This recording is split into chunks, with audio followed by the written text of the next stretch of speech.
Anybody on Home VAC or whatever? Nope. Okay. Let's see. Luann's here. Elmer, Norm, Mike. Robert. Yeah. Steve, Chris. Okay, Steve. Oh, we need a motion to accept the minutes from the previous meeting. I'll make that motion. Luann. Second, Mike. Okay, Steve, you're up.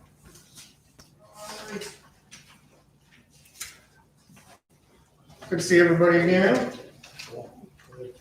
All right, so in the packet, I just wanted to go over, we just started doing outreach at IVCC now. So we're there every Wednesday. They're giving us a space to do outreach, so we're pretty excited about how that partnership's going to pan out and moving forward. So now we're in Streeter on Tuesdays. That's been going really well. We're probably thinking that's going to turn into a Monday, Tuesday in Streeter. Mendota, we're still kind of struggling getting people there. Sandwich, we're doing good. And then the IVCC every Wednesday. So that's just started.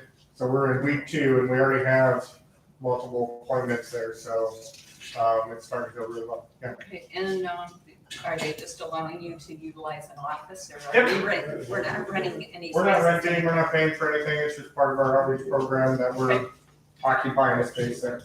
Perfect. So, all right, as far as the claim summary, we're up to 1.4 million as far as the 2020 amount. That's roughly 91,616 a month. That's coming in the county that veterans are able to spend due to injuries that happen in the service, as well as those that are in the nursing home. And then office visits, we're back up to 98. You'll remember pre-COVID, we were about 112, 120, somewhere in there. So we're getting back to pre-COVID numbers coming through the office that we're meeting with on a monthly basis. So July, you'll see that, we don't really have many numbers for the outreach, but it's because August is kind of where we started with all of our outreach stuff and everything. All right, so I kind of whizzed through that, but more so to get to the budget. So looking at the budget, if you look on your packet on the last page, this kind of helps on the very last page. So on the back of the packet, I have my explanations as far as all the changes and why the changes happened in the budget. So for transportation, Joyce moved that down to the programs. So 596,001. So this is the NCAT transportation. This is where we're able to take veterans to their job, to medical appointments, and or to our office. Sorry. No, I'm just starting. So that's kind of one of the big changes there. I guess you got them all on here. So IT allocation, I had that in this packet. So IT allocation, so the county has asked that we help cover some of the IT costs because all those that aren't paid out of the general fund are utilizing the IT services but aren't paying into it. So we are, right. So we're starting to have those conversations and help them out. I mean, we use IT a good bit. They've helped us in curbing costs as far as putting things online. They've done a lot of new things in the pipeline. So now with Lissa, like we have a call service. When somebody calls, they can pick Lissa, Krista, or I. They pick Lissa, it forwards to her cell phone. For me, it goes to my work phone, or Krista goes to the work phone. If they leave a voicemail, then that voicemail comes to us via email, so we can get back to them even if we're doing outreach, so that we're not having this lag time in between somebody calling and us being able to get back to them. So no matter where we're at, we're able to receive calls and return calls to veterans and their clients. So it's kind of like some huge things. And then IT is also looking into being able to fax from the computer. So that way, while we're doing outreach, We'll be able to fax over the internet. We don't have to wait till we get back to the office. We can fax via the internet and do that whole thing. So to me, when IT asks about the $2,000, I think that's more than fair for all the different services and programs that we get from them. Emergency relief. We are anticipating we increase our allocation for our general assistance, which is what we're state mandated to do, is to cover general assistance. So that's going to be something that we're anticipating an increase due to COVID. Unfortunately, with the job market the way it is and how everything's been affected, we do anticipate that possibly ticking up next year, which is why we have increased our budget for that in order to cover those costs. Those costs cover the rent assistance and or utilities and their direct payments to vendors. Under programs, so we had talked last year about possibly starting some programs to help curb the 22 a day for veteran suicide. So we've got some money allocated there in order to help cover that cost. Office equipment expense. So this is for future IT expenses, so for the office. So in order to remain current with our technology, rather than just saying, hey, we're just going to budget for it one time during this year, so we have these random fluctuations. It's just an annual allocation, and that's going to build up into a pool, so we can pull from it when we do need technology. So it's not like, oh, next year we need computers, so there's a $3,000, $5,000 increase in our budget. Just kind of spreads it out over time. I think that's all the hot points. Can I bring something? Yeah, go for it. A new line item that was added this last year is the Expo event Yep. expense. You can explain this. So the Expo event expense, so that's a $4,500 allocation, okay? This is not levy money. This is donations from community organizations. So we were gonna do the Veterans Expo. I know that we've talked about this, but due to COVID, we weren't able to have it. We still have those donations of people in the community and businesses that have donated to us to run that Veterans Expo. So that is something that we're budgeting for, but that is not an expense to the county. So that was from donations from last year or this year that are gonna be expensed next year when we do that expo. We're hoping the weekend before Memorial Day is when we're gonna do that expo and start getting that word out. Joyce, those are restricted funds, can only be spent Yeah. for that Expo. Yeah, this is what, yeah. Okay. So is this gonna be this line item, Steve? Is That's this where new donations are gonna come in if we do get new donations. to be able to spend on those event expos? Okay, so this is where the revenue would come from for that. Correct. So you're not gonna spend that unless you have the money from. We already have the revenue. You this year. have the revenue. We already have the revenue. Okay. We've been in We'll talk about communication with the organizations that have donated. You know, they've been more than happy to allow us. There's one organization that wanted a refund because we weren't able to have the event, which we did. But for the most part, they said they'll become a vendor again next year as soon as we get a date and all that stuff is moving forward. So if this is not counting money, then we need to take that out of this line. We need to remove Okay. this. Yeah, Does but that make sense? it's showing up, coming up here in donations. Mm-hmm. Where, For income, well, I mean, 6/30, 2020, 45, 78, 58. so I mean, that needs to be 2020. brought over as, there, I gotcha. doesn't that need to come over then in the FY 21? No, because it's, remember, not new revenues revenue. are only for the current year, whatever year you're in. So if he's not expecting donations, if you're expecting donations, then you put a number I guess I'm not understanding. So in there. Okay, we're gonna be spending that money next year that's on the fine. expo. Are you expecting any money to come in here in 21? It's a possibility if we Yeah. do new programs or It's a anything. budget. It's a guess. So just Okay. talk through it. Yeah, I don't anticipate us soliciting a lot. I understand. I don't wanna anticipate running that. Okay. Does that make sense? Yeah. Okay. And we'll have more discussion on this, since it's not county money per se, it's kind of this thing you run over here. Mhm. Because you're not gonna spend any more than you take in. Correct. You're not gonna spend any money, tax levy money, you're just gonna use whatever you bring in for those. For that program, yeah. Okay.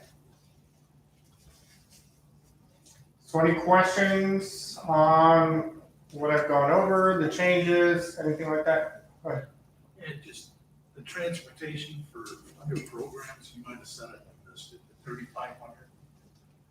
So 3,500 is gonna be that part of that allocation for the new programs as far as the 22 a day, as well as that NCAT program in which we are transporting veterans to medical appointments, to our office.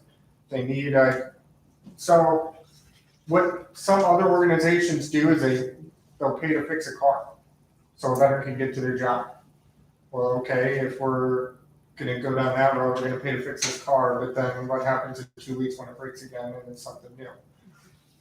You know, or I can pay $5-6 for them to get point A to point B, and then they can get a car when they save up and can fix their own car. Does that make sense? I'd rather have that guaranteed transportation rather than, hey, my car broke down, now I can't earn an income, but we just spent money to fix a car that's now broke again. I just wondered, because my classes were fogged up.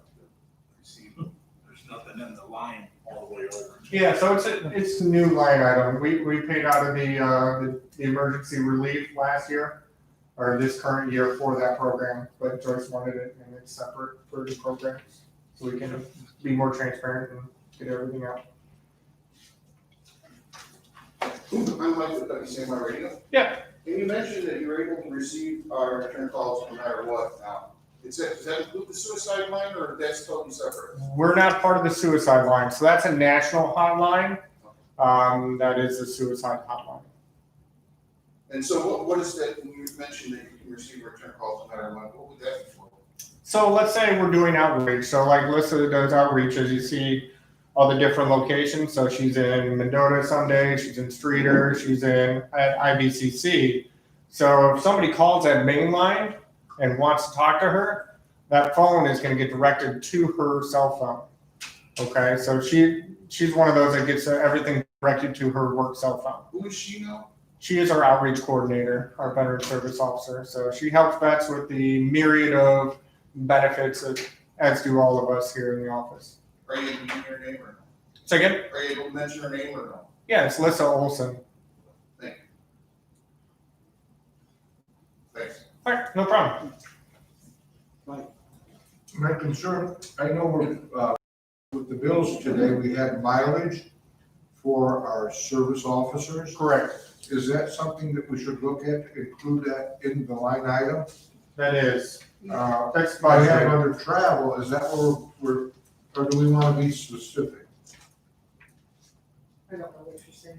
He's asking, do Okay, you want to mileage do for the like service travel for training or travel for outreach? Do you want to break that out? How defined does it have to be? That is a transparency question that you guys, if you want to answer that, you can. I mean, we have mileage separated in the coroner's office for their deputies when they're actually doing their work. I don't, in this situation, I don't know. Is it significant? Is training a significant amount of mileage? Is it? Training is significant for, I think this month we spent $600 on mileage alone. So it could be a line item that'll be about $5,000 or more. Because now we're doing the outreach, and previously it was all veterans coming into the office. And now, as you say, Lisa is involved in going out to the different communities daily. correct. So her So mileage yeah, is, so let me go back. So the mileage is increased, Mike, due to a significant increase in her travel. So Yeah. due to COVID, Heinz ID cards is not open, okay?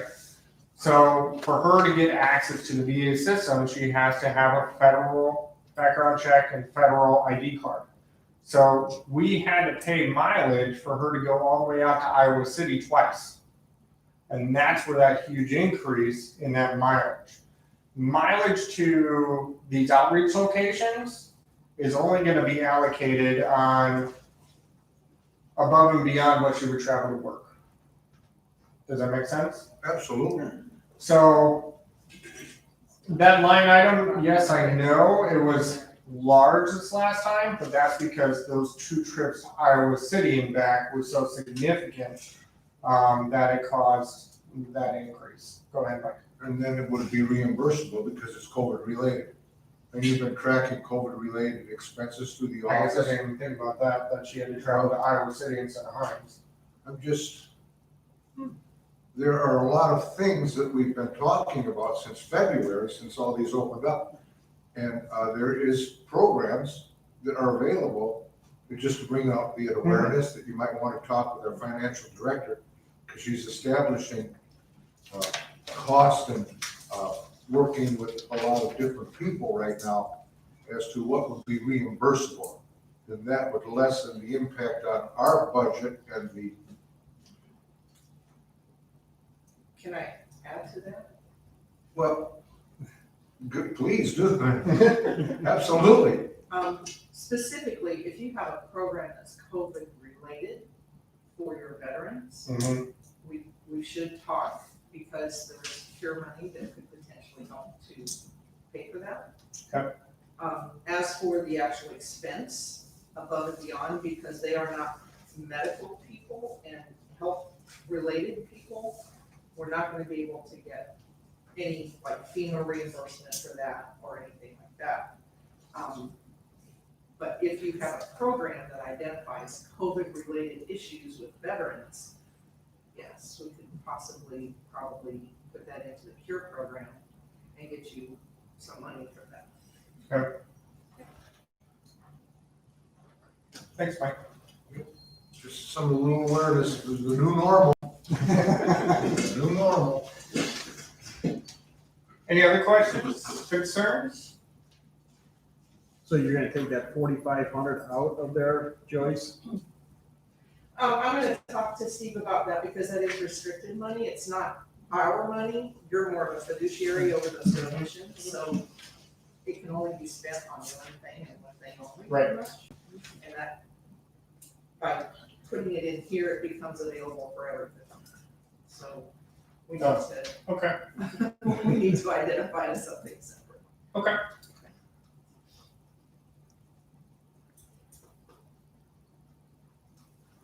All right. Make Any a other motion. questions? So I'm Accept gonna his make a report. Or Well, we approve the need, budget. yeah, we need a motion to forward the budget. Oh, wait a second. When you make the motion, would you make it with a caveat that the donations and the event expo will be put in a separate fund? I make that motion.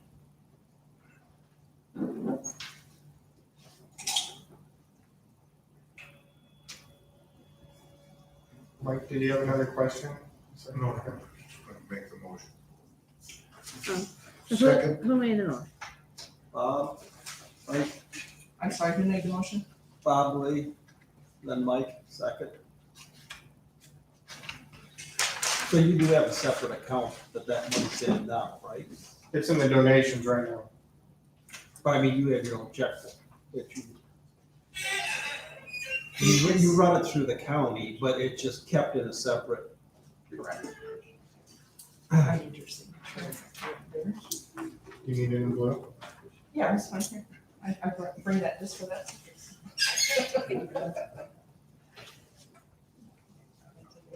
Yeah. Thank you, sir. And I'll put that note on here. Okay.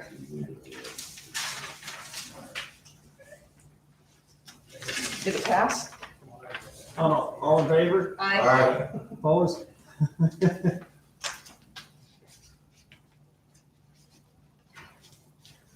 Thank you, sir. Okay, the bills, I haven't seen them, but we need a motion to pay, back bills. I'll make that motion. Luann, Elmer, all in favor? Aye. Opposed? Motion carries. Have to accept this report. Yep, we need a motion to accept the report for place on file. I'll make that motion. Second, Warren. All in favor? Aye. Opposed? Motion carries.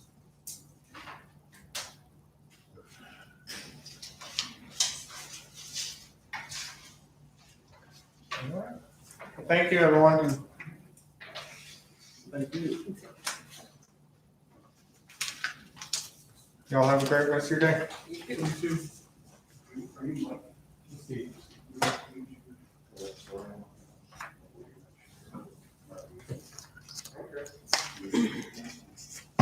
K-R-E-R-T-Z-E-R. This is Oreo. It's just gonna move it forward. Okay, thanks. Super. Thanks.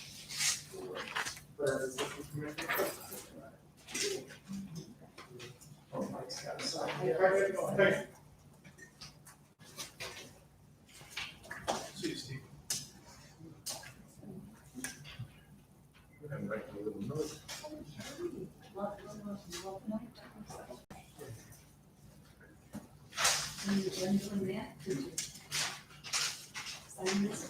Oh, that's another one too? Oh, that's the real one. Oh, that was your copy. You want me to put that caveat on there? I have the caveat on the front page. What's your caveat? About the, The new line item. I have it on the front page. Donations, okay. I'm gonna initial that too, so that I know that That's fine. I will. Eric's gonna sign the page anyway. Your side? Yours. I did. Okay. yes, I did. Can you find another one? No, I need you to initial. See, there's yours. Oh, Is this one? That's your clean copy. I kept writing on stuff, 2 months. Yes.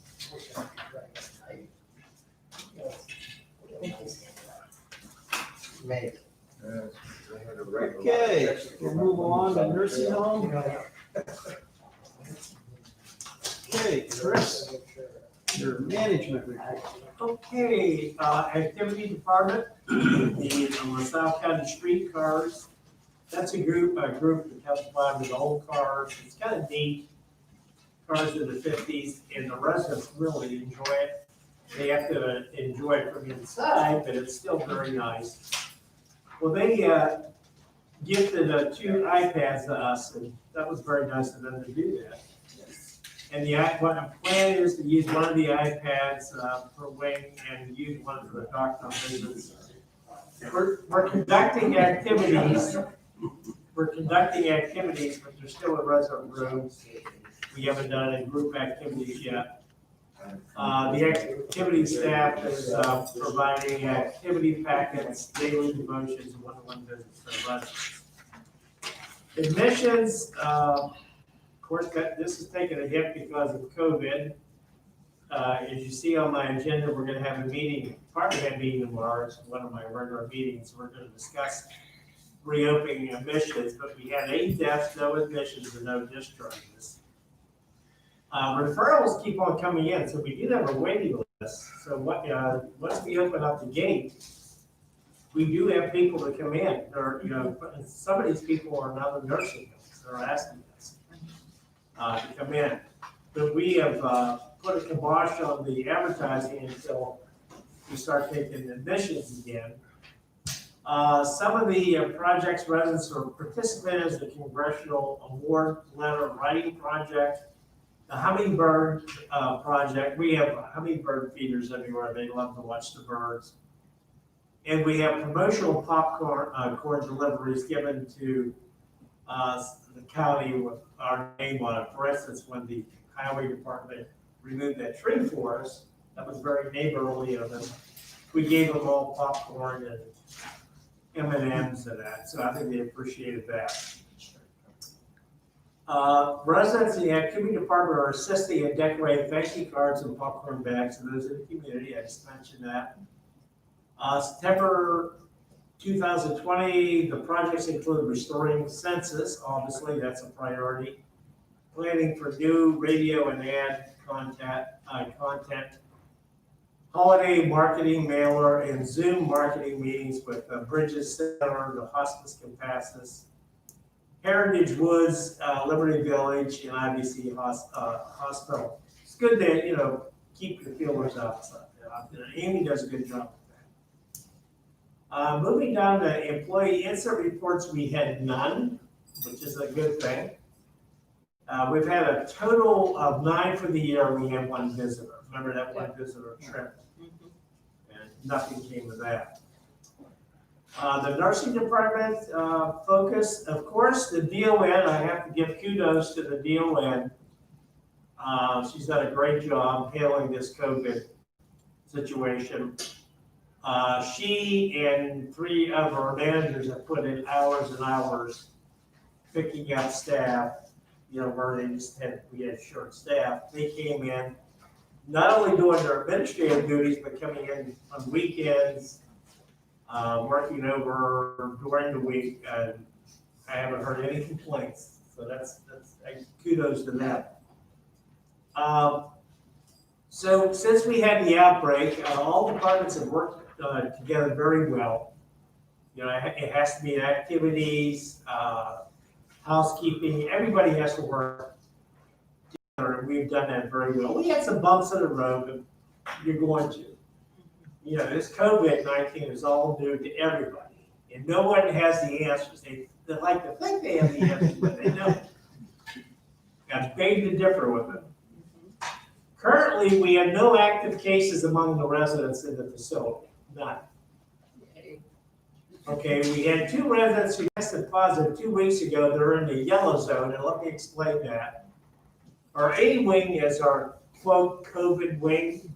It's divided into 2 zones. The red zone is if they actually have COVID. The yellow zone is they're recuperating, okay? And then the green zone is when that's anywhere else in the facility.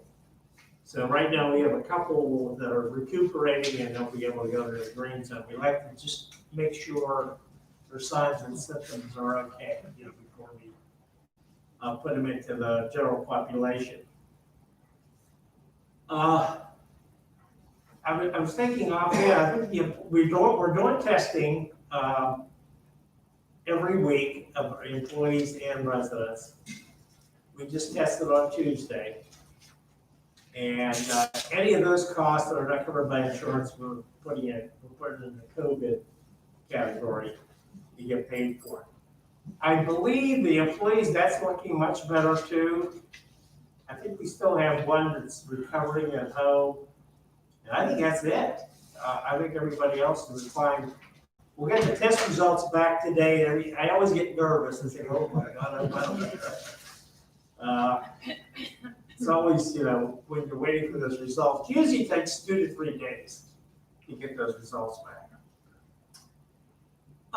Okay, we do have a contingency plan. Staff are all wearing PPE in designated areas. If you work in let's say in a nursing area, generally we're expecting the staff to wear goggles and N95s. This is an N95 right here, what I got one. One thing I like to wear, because when I wear the regular procedural mask, my glasses fog up, I can't see. So, but what we're requiring is if you go into a patient care area, you have to have an N95 and then you have to have a procedural mask over it. Okay, that's what you have to do. For instance, I'm in my office, I don't have to wear a mask. If I go out in any patient care area, that I have to don this on plus the procedural mask. Even if I go to the bathroom, I put my procedural this on plus the procedural mask. Wow. So it's pretty strict, but we have to do that, obviously. We continue to screen staff 2 times a day. When temps, the questions, are you feeling, you're getting a cough or anything? The residents are monitored 3 times a day for vitals and every 4 hours for temperature and oxygen saturation. That's important because the oxygen, because a lot of it's respiratory, the COVID. So you want to make sure you're on top of that. We've had 2 Illinois Department of Public Health infection control focused surveys. It's not because we're doing anything bad, it's they have to do that. So we had 2 of them, and last one was 2 weeks ago, and they found nothing either time. They found everything, all of our procedures were in line. So I mentioned about the residents and staff being tested weekly, and right now we're in our life safety and health annual survey. Remember, our last survey was in June of last year. So that has to, and it's supposed to be 15 months. That's the furthest are supposed to go out. So here, well, September is the 15th month. Now, maybe with COVID, they might extend it, but we're expecting them to come in anytime now. And they are resuming surveys. Before they suspended it, they are doing the annual surveys. With the COVID, you're gonna have some people terminate. Unfortunately, we had 2 RNs and LPN resign this past month, and it was due to that they just didn't want to deal with COVID. So the one did have health problems, not because of us, but because she just, that was her, where she was as far as health-wise, and she decided she didn't want to do it. And a couple of them just couldn't do it. Didn't work out. They had one had a daycare problem. Yeah, this is a real issue. I'm glad I'm not a young parent anymore, I can tell you that. And the other one just said, I just don't want to deal with COVID.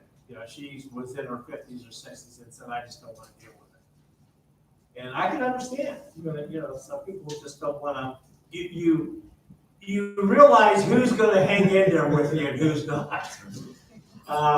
We had 2 CNAs we hired, they no call, no shows. It's just, this is so typical. Just out of the blue. The one resigned because she moved out of the area. So we're continuing advertising for CNAs, LPNs, and RNs. Of course, the infection rate went up, due to the COVID. We had 1 UTI, though 1 pneumonia, 1 boil, and most of us COVID related. So the infection control nurse's focus has been on testing residents and staff, sending reports to the various health authorities. They're always sending reports to the various health facilities, and I have to do that as well.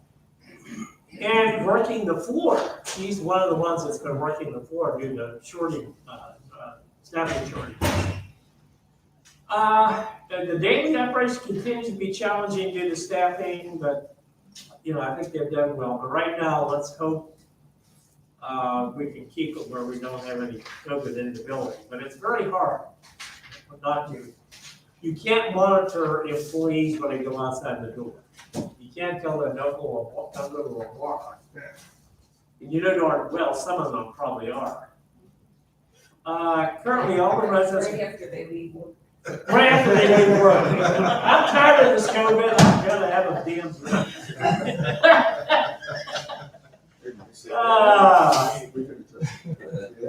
The number of residents participating in each restorative program is range of motion, 33, eating programs, 10, dressing and grooming, walk to dine, and toileting.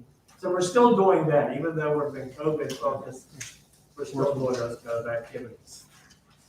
So that's my management report. Any questions on that? I have one question. How about PPE, our equipment, mask and that? Yeah, that's on my agenda, but we can go and skip down there.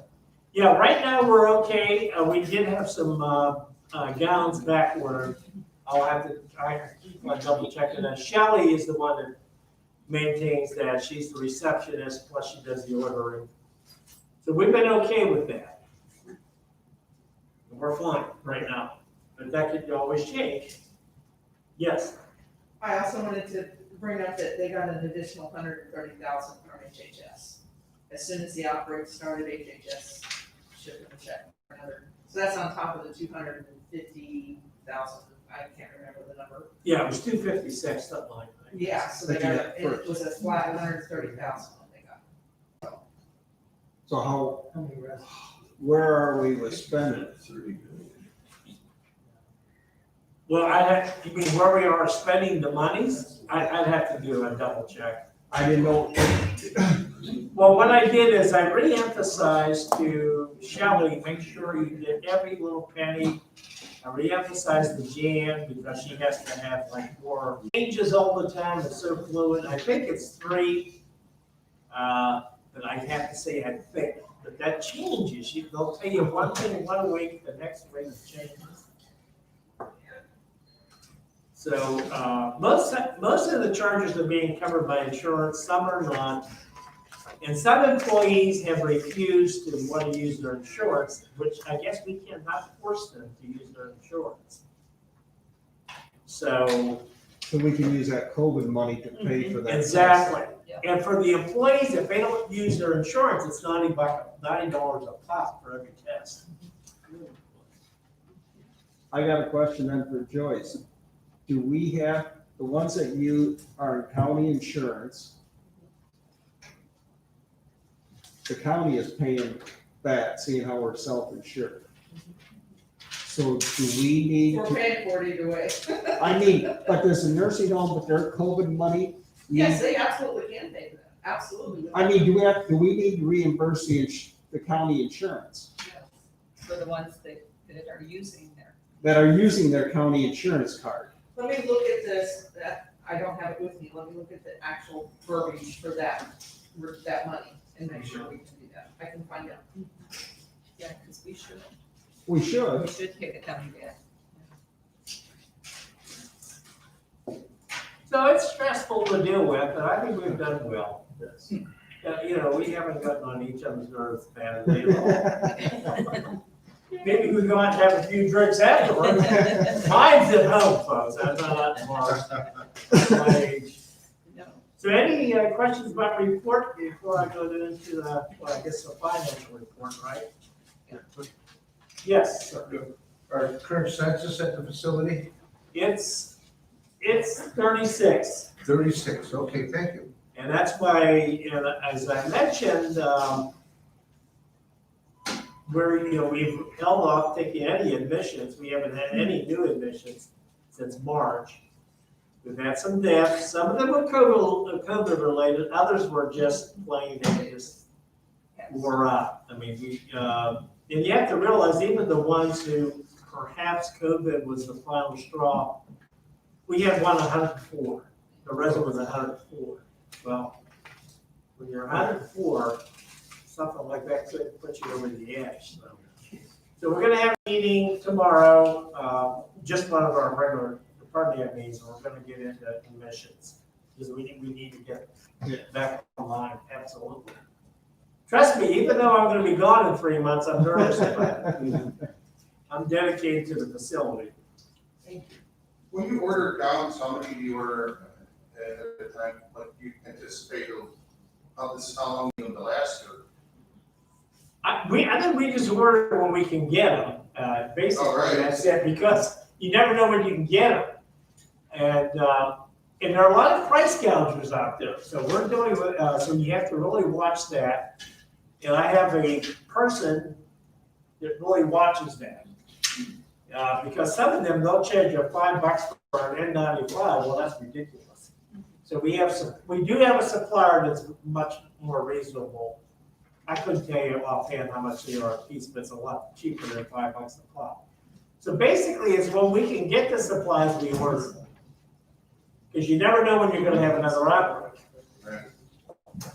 So you have to prepare for that. Now, can you get any through, the health department? I think we got some. Yeah, I think we got some through there. And they've been very cooperative. The local health department, we have a good report there. Or is it Connie Brooks that's handling all that? EMA has supplied them with some. Yeah, they have.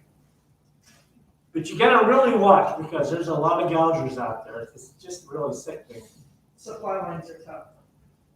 Yeah. What do you do when you encounter a price gouging? Can you report it, or do you just go on to the next supplier? Well, we're basically using that one supplier, but we're consider reporting them because that really is it's really unethical. But we basically just use that one vendor, or if we get something from FEMA or something. Is that reasonable? In fact, we sent them a thank you, thank you for being honest and. One of the good guys. There are not many of those left sometimes.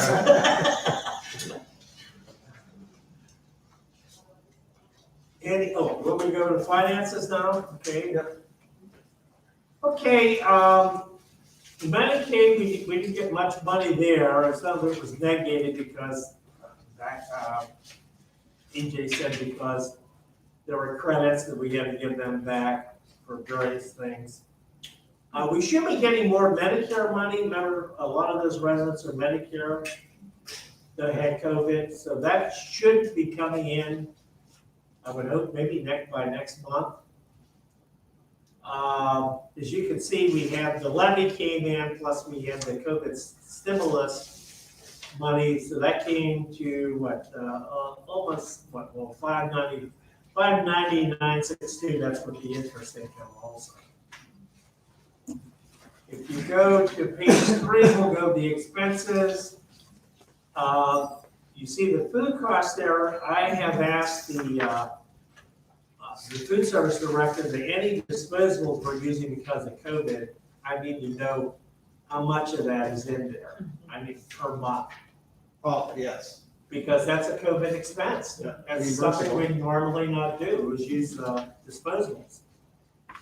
The contractual, you're down to 8.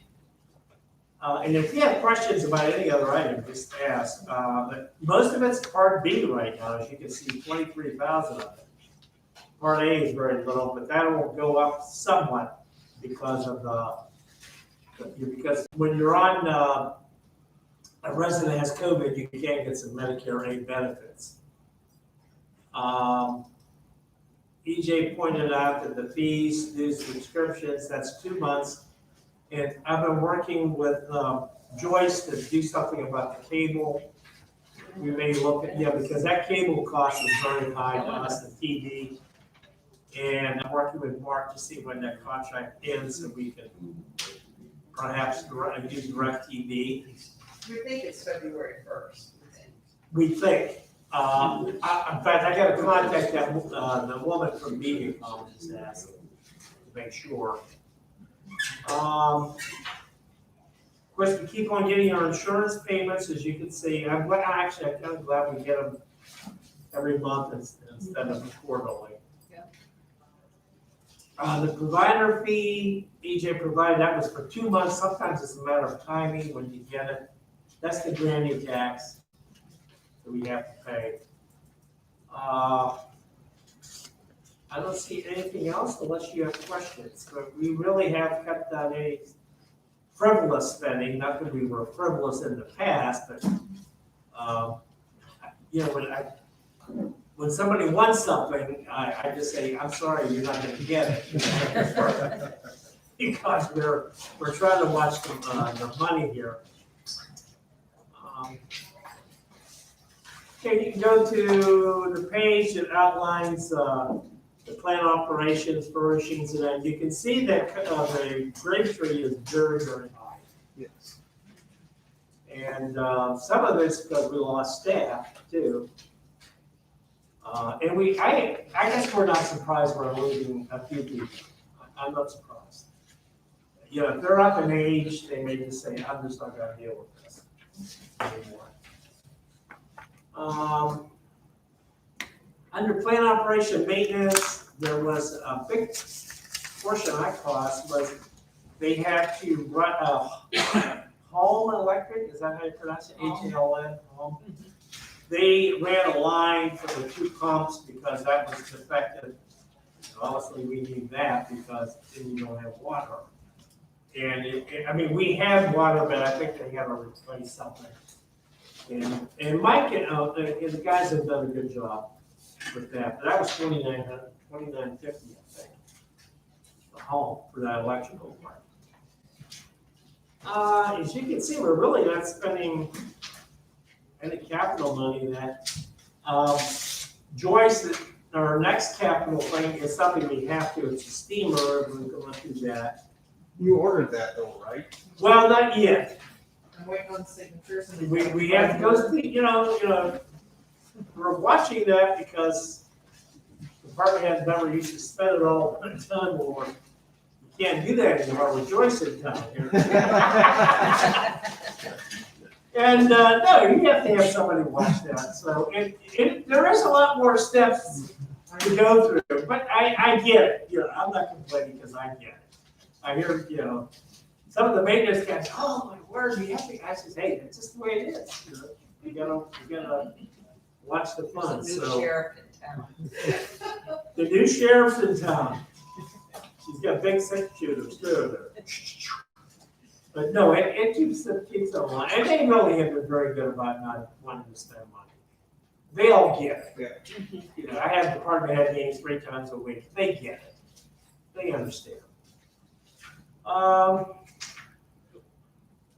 can see the last page where we got on the cash on hand and that, but we just need to get to it. You know, we need to get some emissions. Yes.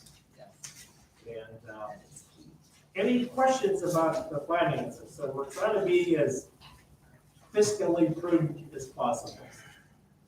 Yes, sir. Did you say you stopped the marketing expense? Well, we haven't been advertising for emissions because we haven't been able to bring in because. Right. That's 661 here, so there will be none next month? Well, yeah, if we decide to start bringing them in, yeah, we're going to advertise. When can we start bringing them in? Will we wait?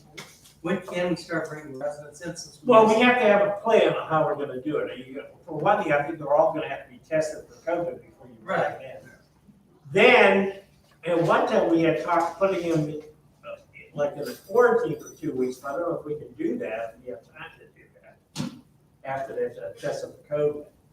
So it's just a matter of getting everything organized, where you're gonna put them.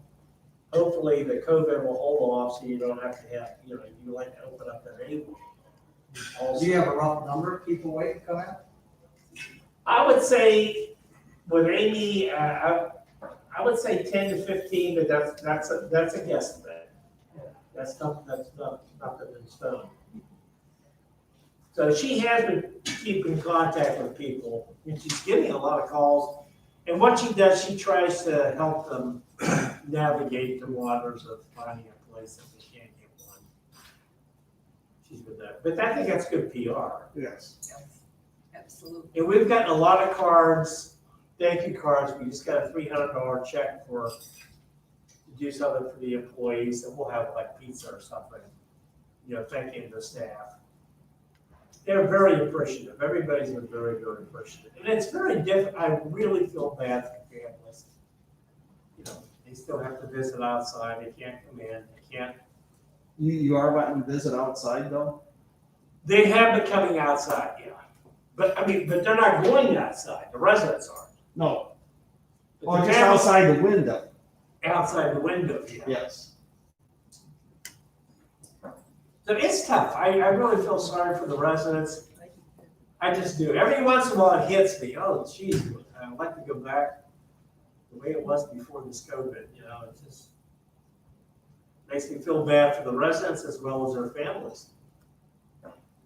Chris, how is our staffing level for bringing in more people? Are we okay on that? We can bring in some and be okay because of, you know, because the census is low. And we lost some staff.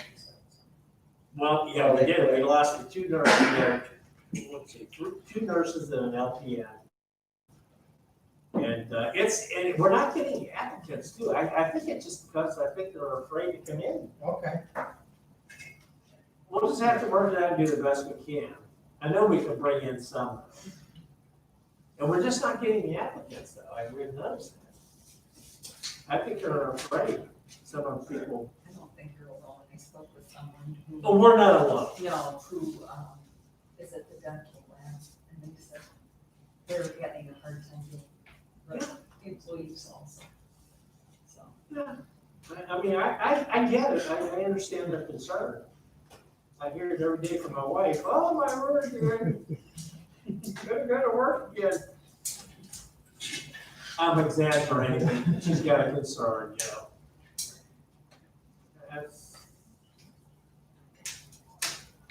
Anything else? Any other questions on the bills?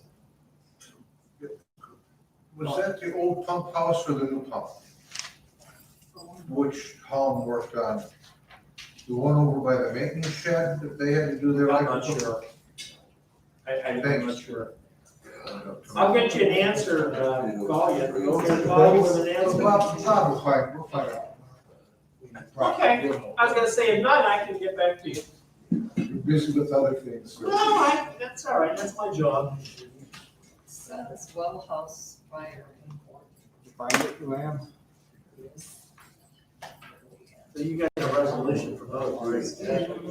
You need to vote on both, to approve. Yeah, we have motion to, pay the bills, accept the, management report. I'll make that motion. Luann and Mike, for both of them. Okay. All in favor? Aye. Opposed? Motion carries. Transfers. Transfers? We transfer the, motion to transfer the money for the steamer. Well, I got two of them. Got something else? Well, this is from history. This is from a few months ago. We had scheduled for, the nursing home to pay for, salaries. This is for the maintenance salaries and the IT salaries. And we split it out into 24,000 pieces. Yes. And so we didn't do the one back, I think it was in June or May, June, looks like June. Because we were waiting for the levy to come in, because that got delayed. So it's back on the table. So it's $24,000. This is not the last payment, we have one more to go. So, and that will cover everything that was budgeted for this year. Right.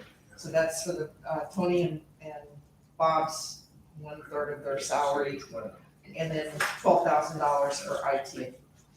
So that's what the total is. This is just a piece of that, the 24,000 is. Okay, and then the steamer is, by the way, we're transferring from the nursing home to the general fund for the IT salaries and the maintenance salaries, that 24,000. And then we're transferring from the nursing home to cap improvement, the $5,977 for the steamer. I'm sorry, how much was it? $5,977. Thank you. The one we have now is on its last legs. Seems like they only last 5 or 6 years. I think that one lasted longer, maybe 8 years. And they use it all the time. Well, yeah. So I need a motion to do the, we need one for each transfer, or do it You as can one? do it as one. Okay, Yes. Norm and Elmer, And then discussion. oh, yes. I understand that we have traditionally been transferring monies for the maintenance department. The new request now is for IT at $12,000. Was this request coming from the finance committee or salary and labor? No, this is what we This agreed was on. budgeted. We agreed on last year to pay 12,000 for, to IT. Not last year. Yes. Yes, it was. Yeah, this is from last, we're talking about last year. We're gonna get into the budget again, Mike. We'll discuss that All right. again. But But this then is, last year we had 12,000. Yeah. It was budgeted. Nursing home, Health department, department and highway. The highway, right. okay, all in favor? Aye. Opposed, motion carries.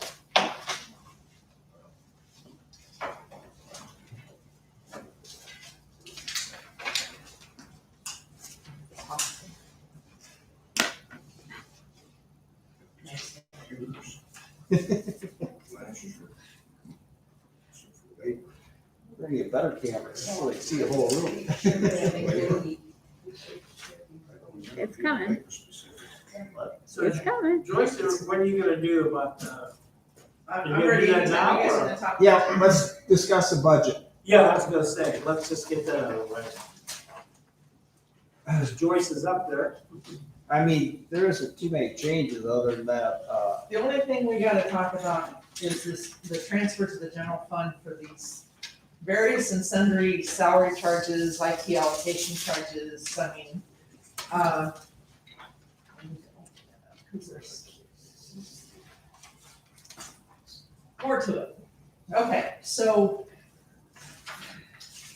originally, the transfer was covering 1/3 of Bob and Tony's salaries. I'm just bringing this up for discussion. Does the nursing home, should the nursing home pay for 1/3 of Bob and Tony's salaries?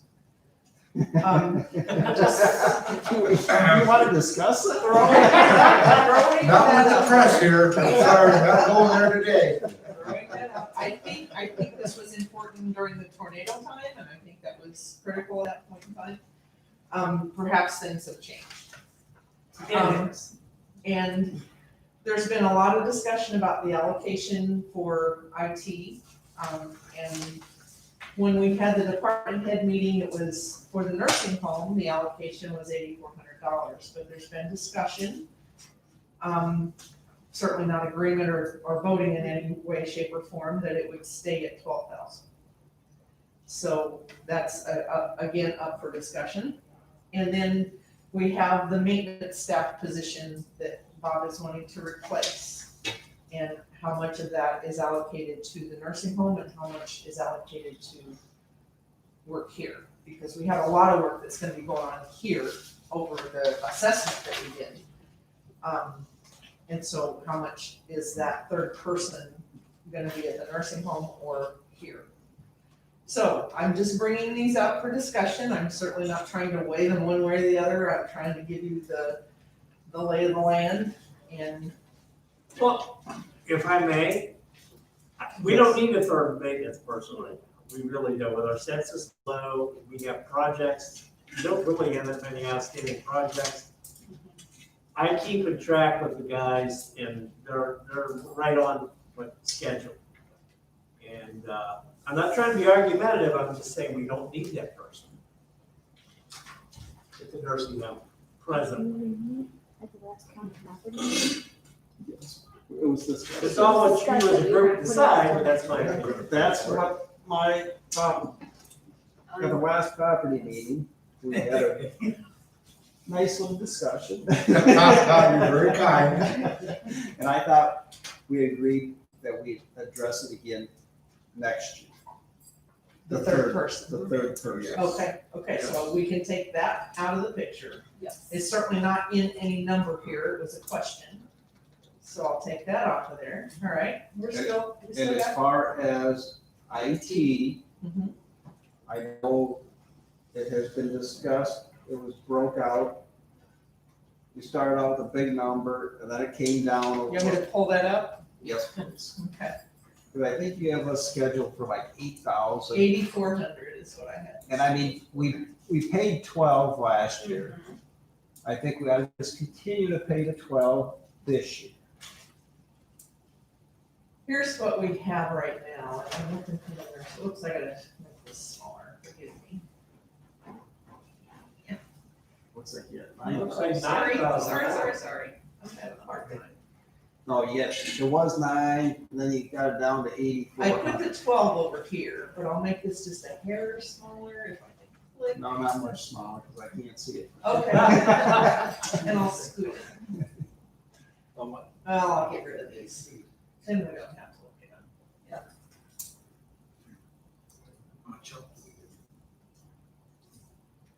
Okay, so right now we're looking at, mental health putting in 1,400, nursing home 12,000. The original calculation was 84. VAC's putting in their 2,000, which we just went through their budget on that. County Health is putting in 30, solid waste is 1,400, and these other numbers, the sheriff is actually contributing from ETSB $8,400. Detention home is gonna give 1,920. Highways at 4,000 right now, that's up for discussion. GIS is 3,600 and the state's attorney's office is 480. And I'll go back through this. The reason these numbers are the way they are in the departments that are here is because everything else is restricted. I certainly can't take money from IMRF. I can't take money from Social Security. A lot of the state's attorney's funds are restricted funds and can only be spent for drugs, DUI, that kind of thing. So the only account that was available was an account that has revenue of $14,000. Well, you can't take, 12,000 of that for IT. And this was an agreement from the department heads. The department heads agreed to these numbers, which I think is a great thing. They didn't have to. They didn't have to agree to this. So anyway, we got a contribution at this point in time of $150,640. Our intention was to cover, and I covered it up here, was to cover $120,000 of the new employees, the 2 new employees that are coming in with their benefits. That was our intention, and we definitely got that. So that was a good thing.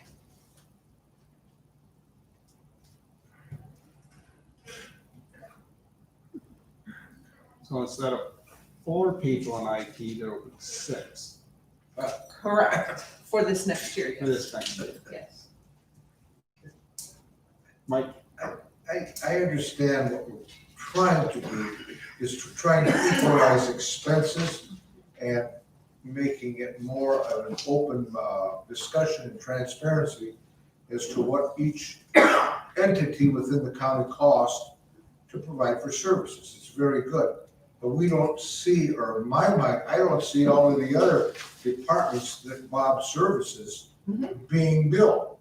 We're just carving out particularly those that have a levy. Are you talking about John? Or are you talking about? Well, where's the state's attorney? No, this- I don't know, where's the state's attorney? You got 708 down there, don't you, somewhere? No, the state's attorney's in there? Yeah. $480. EMA, where's EMA? EMA is not a revenue generator. They get grant money. That comes out of the general fund. Can't the grant money be used for maintenance also? You see what I'm saying? I'm expanding this transparency It had to have to been, equalize expense because Bob does spend money at EMA, or time at EMA, making decisions. okay, but this is not Bob, this is John. This, This is IT. This is IT. IT also, Okay, so he spends quite a bit of time down there. EMA is restricted by their grant money, and the grants are already signed. Until they can do a new grant agreement where they can put that information in there, we can't change those grants at this point. So But that grant can be billed and you Possibly, can pay IT. I don't know. I don't know. I was on public safety too for a Some number of allow- years. Some allow for indirect costs, some don't. That indirect cost is available with specifically the Exelon grant. And Connie has used that in the past. We Okay. may have to check with her. This is a stopgap measure right now. We have a shock factor coming with IT. And what we have to do with IT since the ransomware. And so what we're trying to do is get through this year, and believe me, all the doors are open. We're looking at a lot of things to absorb the increased cost of what we're having to do for IT now because of that. So open to all suggestions, and some of them take time, some of them take putting some things in place in order to pay for that increased cost. And wouldn't that increased cost be part of the insurance claim because of the ransomware attack? well, Would that no, not be included in that? no, you can't bill the insurance company for employees that you're adding because the extra workload of keeping But track that, of okay, the that's network. great point. So why do we need the extra employees now that the ransomware attack has been settled? Well, they're supposed to be checking the network even closer to see how many attacks.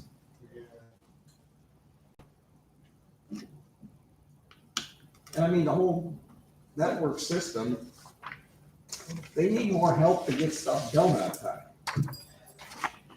People can't wait a week to get their email back. Or longer. They don't appreciate it when I say do it the old fashioned way and talk to somebody. We want it right. We want it. Some things are better not. I just, I want to err on cautious right now, for the fact is that our census, the amount of money, the income that we're generating is coming from the actual levy that we have at the facility. And I really want to not be, what was frivolous in supporting other departments right now. With our money, I want to keep our money at the nursing home right now. Maybe something down the road, 6 months, 8 months, as we see things improve, we can make an amendment on the budget. That's all I'm saying right now. Maybe I'm being too specific. I think we should. For $1,000 or for $1,200, I think we should leave it at what we had. We made it work this year. And I mean, we gotta start getting more residents in there. And I mean, it depends on the number of employees we have too. I mean, we gotta get more employees. And on the agenda, we're going to be increasing rates as we move through our agenda today, so. Yeah. That should be able to help offset some of these extra expenses that other departments will be charging us for services for. I can see that. I can see that.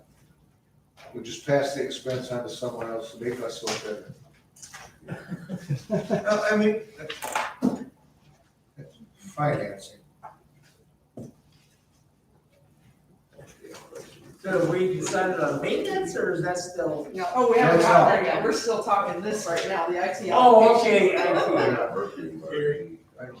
particularly think. You're saying go back and stay at 8,400? No, leave it what it was this last year, 12,000. 12,000. It's I wanna put this in perspective, this is a one-time shot. We are absorbing the cost for a shock value of $350,000 of an increase in IT's budget.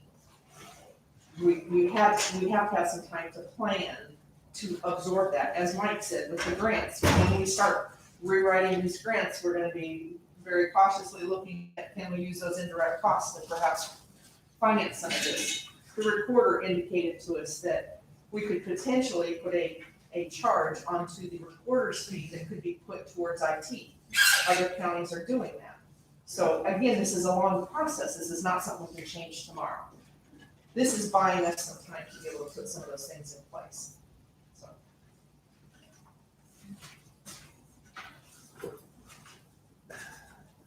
Transfer the general fund for FY 20. This is blank. How much was it for the total that we transferred in 20? In 20, I gotta go look because I don't believe that's correct. I think it's 72 or 73,000 total that we transferred. The 62 Was Bob's. was what we did with Bob, yes. I gotta look here. Bob and Tony. Yeah, Bob and Tony. Let's put that at 50 grand. What? 50 grand for maintenance administration at the nursing home. And then, that also would include the 12,000. That's what I got. Is that fair? 17,000. 12, 12, and 12, that's 48, so make it 50. Three different, Oh, I see what you're saying. see what I'm doing in my head? Oh, Yeah. We've been paying maintenance for part of their labor. We've been requested as a labor expense to IT, a $12,000 surcharge. Well, maintenance, because we're getting 2 employees surcharge there, make that $12,000. If that's the ideology as to finance is what they feel is the fair share of labor expense. So then we would transfer $48,000 to the general fund for that labor cost. Is the percentages on it when we go back to the other? No, there's no percentages. I was talking IT, there's like 20 computers there, 10 Oh, I computers see what here. you're saying. That's what they used Yeah. as the gauge as to the amount of time I just- that IT personnel would have to be in the office. Yeah, I tried to use the amount of the revenue in the beginning. That's why I had those other columns in there that I just hid. I tried to use that. That was awful. It didn't work very well, so I went back to John and I discussed using a number of computers just to show. If you're using revenue, go back to the solid waste fund. They make $1,700,000 and they're only charged $12 because they only have 3 computers in the office. Correct. So is what's that fair then that way? What's fair? That's exactly right. Mike, I'm putting this up here so that it's. We can have, transparent. You we can make have a decision. discourse and. I'm not trying to weigh it one way or the other. I'm just asking those questions as to where the compromise will come. Oh. Okay, thanks. Yeah. If they use income, then they should be. If they use, Well, you can't really go off of income.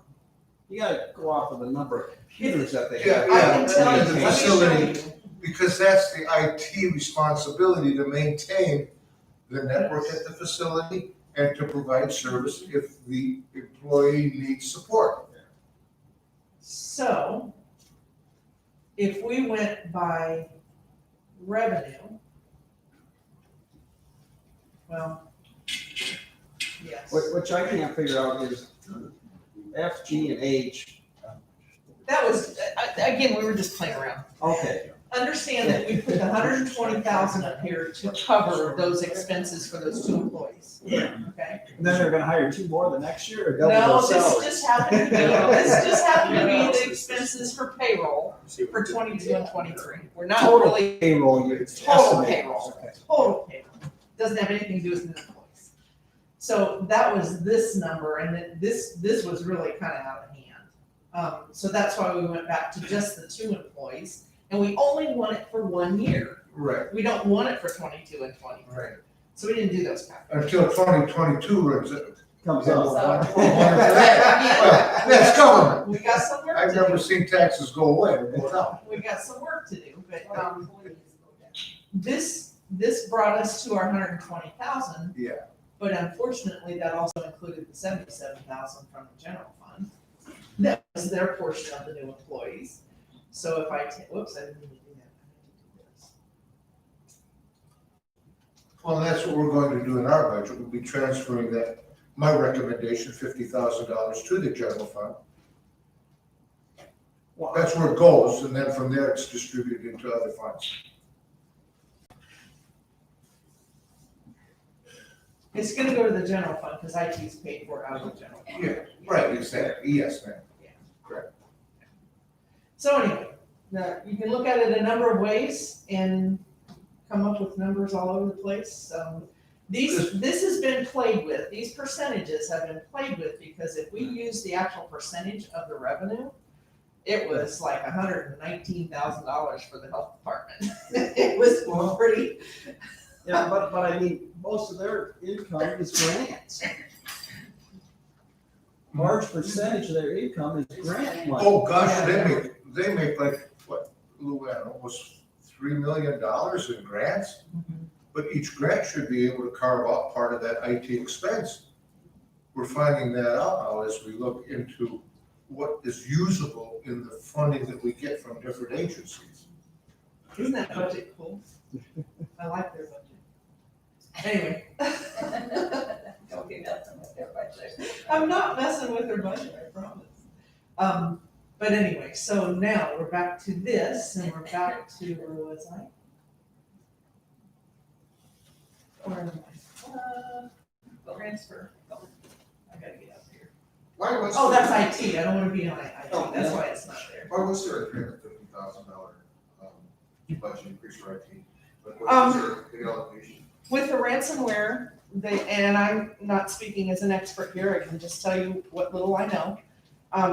Because of the increase in the software that we now have to use, those yearly costs are pretty high. We're also putting in, because we are retaining much more, backing up, redundant storage kind of things, we are having to buy storage, a lot of storage.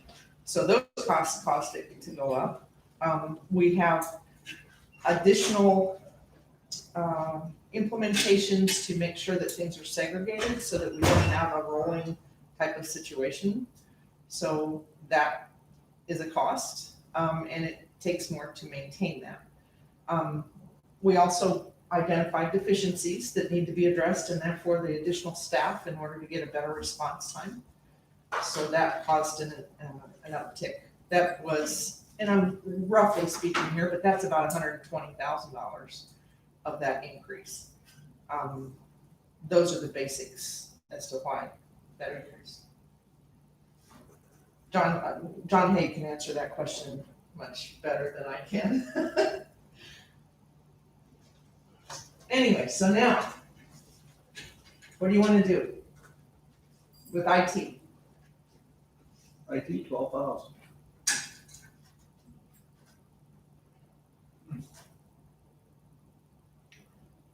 that's what we had That's what we agreed to agreed last to year. last year.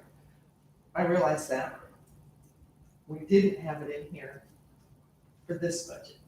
I think they need to, do better tracking of where they're spending their time. And I think they have that now because they got that ticketing system and they are able to run reports, and I think that would be a great thing for department heads to see, is how many IT incidents occurred for each department. That would give you some gauge of, Where they're how spending much- time. yeah, how much time is being spent.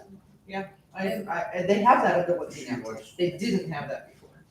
And when they get a ticket, the department head who requested, they sign that ticket also that it was completed and done to their This satisfaction. is all done electronically, Okay, pretty much. I mean, all right, we send a request to IT support through email.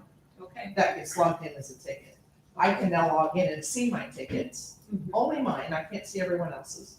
But I think department heads, John was talking about being able to produce those reports, Okay, and I think that's and important I along think with that's what his. they wanted him to do at IT, at his. Yeah, and he's also developed a service level agreement, which we passed out to all the department heads, which I think is important too, because people need, department heads and departments need to have that trust that they're gonna have some level of response.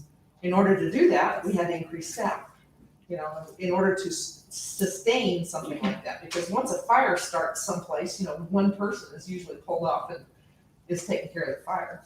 So we have to have other staff to take care of everything. Anyway, So the great compromise, according to financial director, is you just want to bill to the general fund $12,000 for IT, eliminating, according to the way the words are written on the proposed budget, Tony and Bob's, or, I'm sorry, the maintenance requirement for support. So the only thing we'd be liable for is 12 grand? I don't know if that's gonna fly or not. Well, you've been in finance and respectfully understand all that. Finance hasn't gone through Yes. that. I mean, we can put in whatever the committee wants and finance will review it. I mean, Respect the the- way it's been in the past is it's a third of their salaries combined, which I think is a little high. Third, eight. A third of each of their salaries. Yes. Yeah, third would be. Because I mean, they have these buildings up here that they're in charge of. They're in charge of the health department, EMA, downtown courthouse. jail, all that stuff. I mean, the whole complex up here, plus the downtown, and the nursing home. I mean, I don't think Yeah, a we third of could- their time is used We could managing reduce, the nursing homes. we should have management, maintenance, and staff maintenance. And take a cost average of those three people. You only need one manager to make decisions for the two staff. The two staff down there cost us about 110 with benefits total. Bob's salary and what he is at would probably shake out to the time that he would be required, because you have to cost average that expense out to the whole facility at maybe 9, 8, maybe 10%. Let's err on 10%. So that would be 8 grand or 9 grand. And then the other two salaries would be about 12 as a total liability for maintenance. Other two salaries we need. Well, the other two maintenance men down at the facility. We pay for. We pay those. We pay for that. pay all- Oh, well, then we don't have to worry about that. No, we pay for that. Okay. Right We at, transfer their wages out Yeah, I to the mean, general fund. my opinion is a third of Bob's salary is all we should pay. Oh, Tony, I've never seen Tony down there in the last 20 years I've been there. he's basically over the jails. So just, a third of Bob's salary, we should be Which is plenty high also, then 12 to IT, that'll be 42. 42. 42. So I mean, I started at 50, now I'm down to 42. Great job, Michael. You're doing good. Yeah. Just like that. You get a raise, Mr. Cernas. No, I believe you. Yeah. So, please, if The Negotiated, It's thank kind you, of Joyce. free. General fund pays some, we pay some, and is there somebody else involved in No. there? Well, I mean, General fund will pay 2/3. 2/3, okay, the health department pays rent, yes, but I mean, and they pay for a lot of their, they just paid for the HVAC system. yeah, They're paying maintenance on the building. yeah. Their rent goes to maintain the building. No, Pretty well, much. that Plus. was added, Yeah. Well, yeah, you paid extra on that. Yeah. Excuses. Well, the nursing home pays for all of their building too. That doesn't come out of Bob's budget or general fund, so. Yeah. but they don't pay rent and stuff. No, they don't pay rent. So I mean, Yeah. what you pay in rent would be similar to what a portion of Bob's salary for him to. Okay, well, that's what I wanted. Manage If any- Justification management fees. The Management nursing home fees. does pay for the 2 maintenance Yeah. workers. Yes, yes. So they Yes, pay for the people to be there to do the work. Correct. Health department does not. yes. I think that's. Well, that's something to visit then also, isn't it? We got No, other. No, Yeah, There's that's how for much another do day they to give fight IT? How much do they graciously give to IT? Okay, so we're gonna go to 42,000, Yes. Yes. okay? And so that will change down here. I got it. I'm sorry. I don't know, 16, so I can read it. $20,000. Thanks very much, everybody. Thank All you, right, thank you. thank you. It's KASAP. It's election time. I'm not gonna worry about 22 and 23, we're ahead of the game. So it looks like with that change, the nursing home is ahead by $58,000 for FY '21. I'm gonna reprint this, I'm gonna try it. Okay. So you can. Are you logged in as you? I am watching So you're supposed to be able to print if you're logged in as you. this. Okay, there's the printer, right? Is that the one I want I don't know, I to can't read it. HP printer is what it says. No, is there a Canon? And it says ready. Yeah, I'll do. No, there is no Canon. Well, I can't print it. I don't so know which HP. I think that's the printer over here, and Oh, well, it's not gonna print on that big paper though. it will print on the little paper. I don't want that. I Okay. thought he said he had it ready for you to be able to, if you're logged in, to print. No, it doesn't look that way. Okay, Sorry. that's okay. No problem. You need to call IT for that. I'll send it and I'll take it. Get a ticket. I'll do a Joyce, ticket. Get a ticket. So what is it, 30, what do we put in there, 36? No, 42, 42. so it's off by about Okay. $20,424.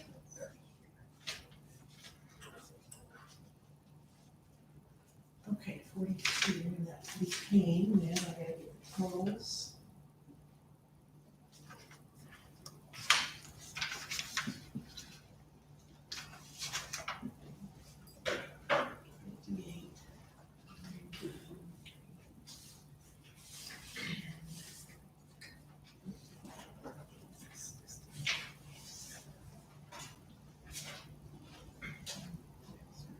Okay, that's fine. Okay.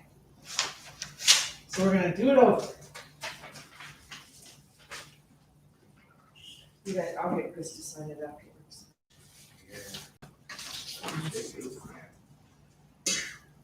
So overall, it looks like they're in good shape, 58,000 ahead at this point. One of the things I do want to point out is that this is a major factor in the nursing home, and this is the risk management transfer. $222,000. For next year. Yeah, roughly, I mean, we gotta recalculate with the new payroll, but, yes, that is a major factor in being able to have $58,000 left over here. So I want you to keep that in mind, because operationally, we still need to get some more residents in, raise the rates. We've gotta up those revenues. Because the only reason we're at $58,000 is because we've got a $222,000 ingestation from insurance. So Anyway, Please understand, I still don't get that transfer from, I don't understand it. Why? Risk management, it is reimbursement to staff, essentially to payroll, or to the nursing home for the efforts and the training and the, things that they have to do for risk management. The insurance trusts, do they debit, do the bills? it doesn't come out of the insurance trust. Who pays for that? It comes out. Off the insurance levy. The insurance levy, so the insurance trust, it's included in the insurance trust budget then? No, it's not in the. It's insurance. 116, isn't it? 16. Afterwards, I'll explain to you how it works. Oh, that'd be fine, yeah. I'm not gonna do it in public meeting. Well, yeah, very good. So, that's fair. Need a motion? Need a motion to send a revised edition to finance, because I think you were at finance already, correct? Luann? Yep. Mike, Yes, all in favor? second, aye. Motion carries. Okay, next on the agenda, rate increase. Now, Yeah, I have, has this, what you have in this resolution, is this what these figures which you used for? Yes, Okay, yes. Last year's. That's last year's figures in yellow. I didn't get the new figures yet. So once he gives those to me, I'll redo the yellow portion of that resolution. And Okay. then it will be ready to go for October full board. okay. Currently, for, do you want me to just go through it? yeah, current price. Currently, a private is 172, Yes. The new recommendation. and my recommendation is going at $12 to 184. Okay. And then the expanded care rehab suites, it's currently at 165. 162. No, Semi-private, that's, okay, no, that's Okay. expanded care is 165. okay, that's going to what? And I want to, well, $12 to 177. Okay. And then the semi-private room rate is 162. And I'm proposing to go up $12 there also to 174. Okay, then, the rehab suite. Per The day. rehab suite is, it's just expanded, remember it says quads that we expanded. And that's why it's different from the regular semi-private. Okay, that'll go up $12 also. Which one are you talking about? All of them go up $12, that's what I'm Okay. proposing. Okay. So what I'm proposing is private would be 184. Expanded care rehab suite would be 177, and then semi-private would be 174. That's what I'm proposing.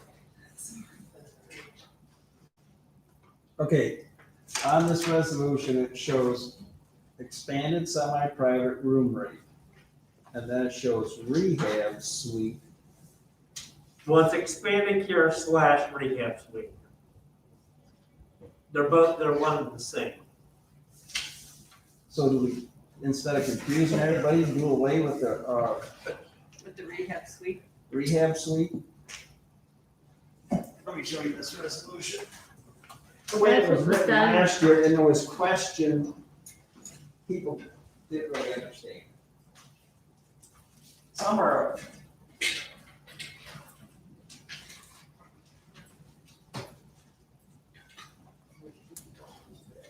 See how it is, expanded, semi. Well, good. Oh, yeah, that's true. Those should be the Same. same, so it should be the same. So we just get rid of this. Right? Yeah, you can do that, sure. Cross that. Yeah, cross that out, yeah, probably be easier. So there's no confusion. Correct. I think you are correct, sir.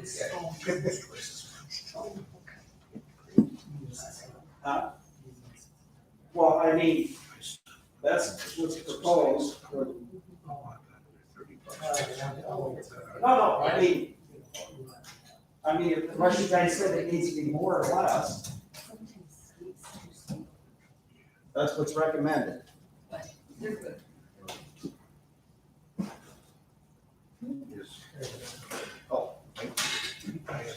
They don't have comparable with any of the other facilities, is what their daily rate is. It's still. I know that some of the. It's lower. It's lower. It's usually about. We're lower, right, Chris? Oh, yeah, it's. Yeah. By $100 a day. I was just gonna say It's, that. it's a lot lower, Mike. I wouldn't worry about the Well, 12. I mean, the advice of the financial director, are we being that disrespectful? When we do a You need a cost motion on analysis this of rate LaSalle County nursing Yes. facilities? I'll make that motion. Norm makes the motion. for the Maybe you rate can increase. hire, maybe if they make it so damn expensive, Bob, you people wanna say, second well, I'm really getting something. Okay, Bob Lee? It's Thank crazy you. thinking, but they'll pay for the. Yeah, I agree. Sometimes, if you're not charging enough, people say, well, I'm not getting extra services. But then if you charge enough, they'll say, well, I gotta go there because look at all of the crazy stuff I'm getting. And it's not, and we're providing. Okay. I think we need to keep increasing it, which you're not gonna jump at $50 a day. in a Oh, I year. wouldn't expect that. 15? Is 15 unreasonable right now or no? The way this year's going, I think 12 is good. Okay. We'll hit it another I agree. next year. I mean, Be a little more, yeah. I mean, we include more things in our daily rate than some. Oh, gosh, yeah, because we got that. Oh, we do, definitely. Yeah, No doubt about it's that. unbelievable. Just confidence underwear, the confidence check. Oh, yeah, wheelchair. They The charge wheel- you for wheelchair rentals and they'll charge you for everything. Look at our, And that's all inclusive. They'll probably charge you for laundry too, which we don't. absolutely. So I mean, what we need to do right now is get Just get residents in. residents in there, Oh, but we gotta get staff. And may have to be addressed again at the rate that we pay CNAs to get them in there. I know Lynn doesn't think. Because I talked to Yeah. other business owners and they still have the same We- issues we do. And they are paying a good salary and people just aren't going to work, Well, plain and simple. They're just there's a working. shortage in healthcare at the present time. as we learned today, Not just healthcare. people don't wanna put up with it in Everywhere. healthcare. I just spoke with someone and they just said, you're so lucky you're not in business because nobody can get workers. No matter what they offer, no matter what they provide, no matter how easy the job is, people do not want to work. Plain and simple, and you can't change their mind. No matter how much money you give them. Okay, all in favor of the rate increase, say aye. I, Opposed, motion carries. Okay, next thing. Okay, just a reminder, you need to advertise for my replacement. And We're just. need to get ignoring that moving. that. Need to get moving on that. So There is someone I got in one house. question. Amanda, with the advertisement, do you put it in the, paper, or does the nursing home put it out with their, He's calling, he gets to be there. ads for? well, like IT director and stuff. oh, can't leave them. IT director, the last time I think we paid for the So she ad. may shoot me after I retire. I think it's different if they're on their own levy. I think they might have to pay for their own ad. Yeah, that's what I didn't know. If, we'll pay for the ad in the newspaper, Uh-huh. but I didn't know if you put it, Submit it. submit it to the newspaper, or if the nursing home submits it. I can do it if they supply me the information. Okay. How's that sound? Okay. Yes, there you go. Okay. Just to let you know, there's still someone in house that's interested, and I know we have a former DON that may be interested too, so I think there'll be at least 2 people, and I'm sure you'll get some, when you advertise, you're gonna get some. Okay. I have a question for the chairman. What time frame should we use? Chris is gonna retire the End of December. End of December. I think Chris is right, we gotta move on it now, because these things just seem like. They drag out. Steps away from you so fast that, you know, you may want a little overlap, and you probably need to roll quick. Yeah. Well, I mean, what time frame are you thinking? We put it in the newspaper and, accept applications till like 15th of October, and then do interviews? Yeah, see, that's what's gonna take the time, and then, you like I figure, say, you almost need minimum, I would think, a couple of weeks overlap. I mean, we've done 30 days in some cases, so whatever works for your schedule, move along. But I mean, resumes should be sent up here to Amanda. Or to HR. Well, we'll have to look at the hiring committee. There's a committee that'll be, I think, you, a member, Two Peter, people from the, nursing home, finance. one from finance, Salary. salary and labor, and I believe chairman of the board, correct? I believe so. So, but I kind of think you're okay with it. You should kind of take the lead on the Right now. scheduling, and then we'll just have to adjust to how you want to do it. Well, I'd like to get the applications in, and the worst problem with me is, I'm gonna start farming. And I'm not gonna quit in the middle of the day to interview people if I can cut beans. So, do you think if we start the interviews the 1st of November? And have them start December 1st, and then that Yes. way then Chris can have them for 30 days? Yeah. Yeah. But here's And I the think thing, that that you can- here's a problem we run into If it's before. somebody in-house, then we might not take that 30 days. That's right. People, you know, minimum, you're talking 2 weeks. There's some professionals that have to give more time. They can be under contract or something, so. That's what I didn't know, if we could do it like that first week in November, determine who we're, does it have to go? You could, I mean, I'm just, We're gonna plan it later. we kind of run into this with the highway engineer. We found out that, you know, Well, certain professionals have different time frames when they can come. So maybe we could talk Chris into staying a little longer. because it would be nice He if, knows what happens when that happens.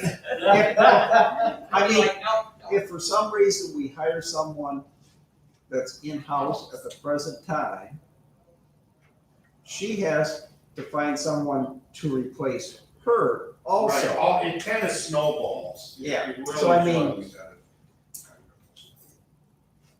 We need to have someone starting the 1st of December. And I would Or check with thereabout. Melissa too on advertising, because she's familiar with, you know, what areas are quick or easy to advertise. The newspaper's extremely expensive. Yes. But we It's extremely expensive. can't just put it on the county website though, can we? That's No. one. There's other but- webs, but there's other things you other- could use that are There's other free. sites Yeah. that I think Melissa can direct Indeed. things to. I would assume she'd be willing to help. Oh, yeah, I'm sure. It's just the newspaper is extremely expensive, and I don't know how many people follow that, to be honest with you. I still get a newspaper. Bob, you got a comment? Almost made Yeah, I was- for a police chief I for think we 6 need months. I mean, and figure it out, I think we're already behind the 8 ball. Yeah. This position, I think we're already a month. If you want somebody there December 1st, and this professional person that will probably say if it isn't in-house, you gotta figure there's a 30 days, so they're not gonna be able to, you know. So you're talking November 1st, and you're talking about 1-2 rounds of interviews, say you get, I mean, we're already behind the 8 ball. We need to get this going ASAP, you know. Well, we can do it, well, you wanna do it, have applications be in by the 15th of October and do interviews. Right after, Today. have somebody. I mean, you might have to You gotta have somebody go through and read the resume, some you probably throw out to begin with, you might not even How want long, first of all, how long do you think you need to leave it advertised? I mean, Well, if we get it in next week, I don't think it needs to be out there for 30 days. I mean, I don't know. I can't believe that. So if you get it out next week, maybe even the 1st of October, that gives you a month to, you're probably gonna have, you could possibly have 1 or 2 rounds of interviews. I know other people that I've gone through on the school board, and stuff, you go through 2, 3 rounds of interviews. I don't know if we'll have to do that, but I think we need to plan for that. If we can get it, I think a 2-week or, that would put us right close to the 1st of October to have resumes or whatever into us. That way we can go through them. You can, you can make a call, and then if there's any traveling or anything, or if you get, they gotta set up a time. You're talking a week later, you're talking the 10th of October. I mean, time's gonna go fast. Time's gonna go real fast. Time is gonna, next thing you know, you think, oh, I got time, and then it's like, holy crap, we got 2 weeks to get this done. I think we need to, 1st of November, have somebody kind of in mind that. Yeah, because if you have a professional, I agree, I think sometimes it's a 30-day courtesy that you give them, your previous employers, so. And it might go quicker than you think, but I think we need to plan on, just taking some time to get through. And, trying to get everybody together, the number of people that you said is gonna be on this. I mean, you're gonna be cutting beans, I mean, everybody's got, Jim's schedule, I'm sure, is full. I mean, everybody's schedule's got something. Just trying to get the group that's gonna do the interview to pick a date when everybody can be there. It's gonna be tough. And then if you gotta have 2 of them dates, if you got 1 round or 2 rounds. yeah, depending on how many applicants you get. Yes. I mean, next thing you know, you're talking, holy crap, it's the end of October. But I definitely think we would, I don't know if Chris want how he feels about having somebody hang around him for a month, but I would think it would make for a smoother transition. I get, yeah, it'd be fun.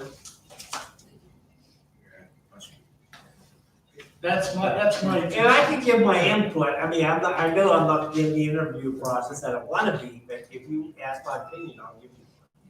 Well, I would be nice if you'd read through the resumes anyway. Yeah, I suppose you do that. Absolutely, if you want me to do that, I'll do that. The recommendations as to the timeline and the mechanics behind hiring someone are wonderful. One of the things that I'll caution everybody on the committee is, this is the new normal out there. And it's very difficult. And do we have to have IDPH, such we have an assistant administrator when you're gone? Who do we have down at the facility that governs all of that? DON. The DON is always. There you go. So we have someone in place that meets the IDPH requirements, and we can use their expertise. And if we have to, Joyce, isn't there a kind of a website that you can go out and hire people? I have a friend, he's been bopping around since he retired from the veterans facility because he has a certification. He used to be the ombudsman, Mr. Kaler. You can grab these people off the street. And I don't mean that disrespectful. There are people out there that can fill in an administrative role if we're in a pinch. And then eventually we can get to that point to roll out more of a centered management style down at the facility. I mean, everything is boom, what it used to be.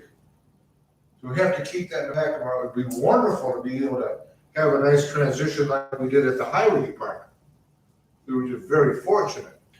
And then with that said too, the person that took over the highway department, there was a lobbying going on because they knew that they would like to get that guy. We have that, I would suppose, in healthcare too. The Possibly. I would suppose that once the word goes out, because of the people that I know in education, when they're looking for a superintendent, there's a lot of shuffling going on. And it all depends on the ka-ching. That's where we're at. And I say that lightheartedly, but with seriousness too. I just messaged Melissa, she's willing to help with the process, she helped us a lot with the highway engineer replacement, so I would talk with her, and, she could really be an asset with this process. Okay, Yeah, okay. we'll get started on it. We need a, Do you need a motion or anything? oh yeah, we probably should get a motion to go proceed with hiring the, Oh, for the sub-hiring committee? To advertise for the replacement of the administration position. yes. Now, I don't know if we have a copy of, Job description. I'm gonna have to write a job description. I don't know if I have one. I didn't know what we, well, we didn't really advertise when we hired you. I looked at, I can't find a job description. In fact, I told Melissa I'd be willing to work on one to help. Make sure you put in there 12 Bob every time he's traveling. No, I'm serious. If I have a job description, I never sign one and I don't know where it is. But I'd be willing to help with that. Wouldn't IDPH have a job description? No. No? Anything different. Well, I thought They would have your, the requirements, you know, what you. well, the basics, yeah, the basic to apply for your license. Yeah, they would have that, but it wouldn't be, Right. you know, Job specific. it wouldn't tell you how you're gonna run the No, for that, so. Well, But I can, Okay. I've been willing to do that. Yeah, I think you guys just kind of talk with Melissa, and I think she'll give you good guidance on how to proceed. Okay, we'll get started on that so we can get someone in here before Chris leaves. Okay, Next item. the alternate nursing home check site. Check site, what it is, actually EJ brought this up, I guess with the COVID going on. What happens, Chris? You got COVID, and you're off 14 days or whatever. Who would sign checks? Well, I know Gary is, I don't think we have anyone, do we? So I heard a couple people, I got their opinions. They thought maybe Jim would be one. Or another suggestion was, who was it? The treasurer's office. Here's a thought, how about the DON? Whoever the DON is, because that person is in charge when the administrator's not there. Get her on a card. I mean, that's just a suggestion. Because the availability, I don't know what Jim's availability would be, or the treasurer. And I mean, really, there isn't that many checks. Rarely, it's never happened since I've been there where they got caught with nobody signing checks. But I mean, what checks do you? really- It's petty cash checks, it's checks when they go out to Walmart. I have to sign when they make deposits, you know, for the general funds. Not a whole lot of signing. It'd be nice to have somebody, you know, as a backup. Because I mean, all the bills are paid Through the treasurer. through the treasurer's office. Right. So I mean, it's not that, No. And we let EJ, it would be like almost a conflict of interest for him to sign since he's the bookkeeper. yes, that is.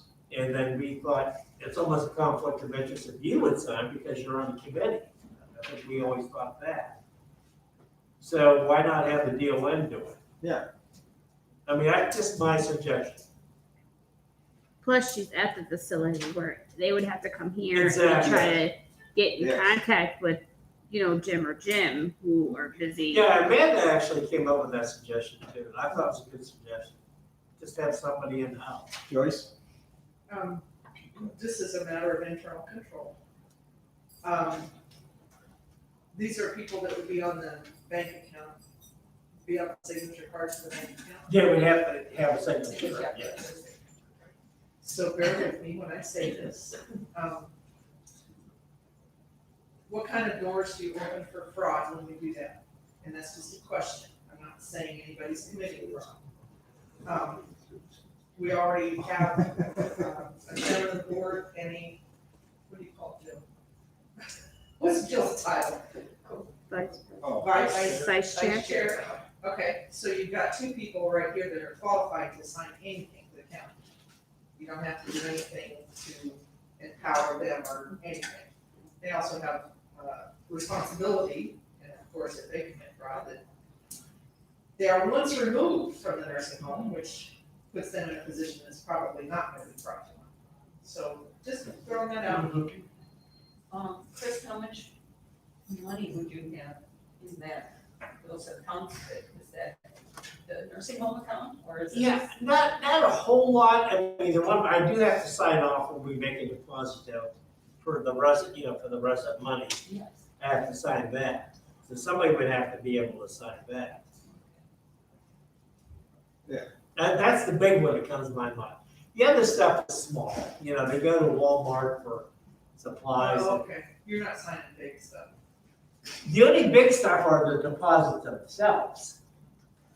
But that doesn't require a bank, somebody's signature at a bank. That's. No, I don't believe so. That's just an internal structure. That's an internal, but you're correct, yeah, that is correct. Yeah, I don't think there's no signature card for that, that's just internal, that's correct. Any way you guys want to do it, I just thought it would be good to have somebody to back up as the administrator, just in case. Well, yeah, I mean, if you're going to Walmart, they get a signed check before they go there. Yes, I sign it and I make sure, what, it's been, whatever. I guess it wouldn't be that big a deal for them to stop up here. But they're gonna have to make plans ahead of time. They can't decide, well, I need this right now, I'm gonna run to Walmart, because Jim may not be here, Jill may not be here. And that's fine. We're not talking millions of dollars here. And it's not probably something that has to happen today. As I said, in my 10 years, never an issue. But I haven't been gone for 2 weeks either. But then you have to have Jim go be put on that account then. Okay. Yeah, they'd have to have a signature. And if you have Jill as a backup, then Jill. She would have to sign also. That would probably be the I think best we way. could go with that. If that Yeah. doesn't work, we can. Because I always mean, change. they both sign hand draws all the time, if need be. And it's just, it follows the natural chain of command kind of thing. Yeah. For who's authorized to sign for the county. Like, Have we created a level of trust with the auditor's department yet here within the county? Or do we still have an animosity?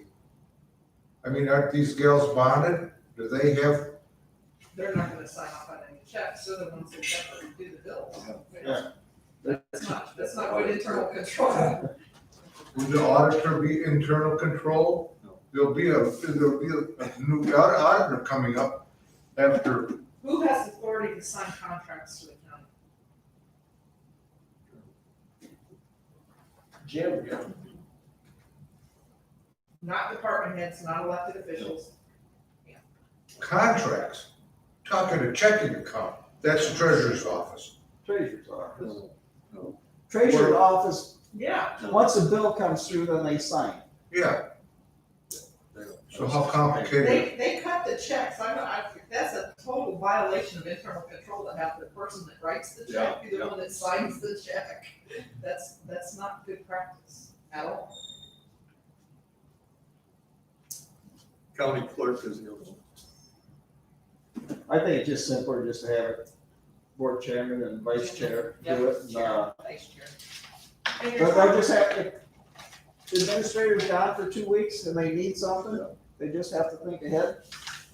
It's an Maybe you can't get exceptional it today, situation. you have to We're get not it tomorrow. talking about an ongoing. Right, Yeah. correct. Exceptional situation. Yeah. Well, it's never happened in 10 years.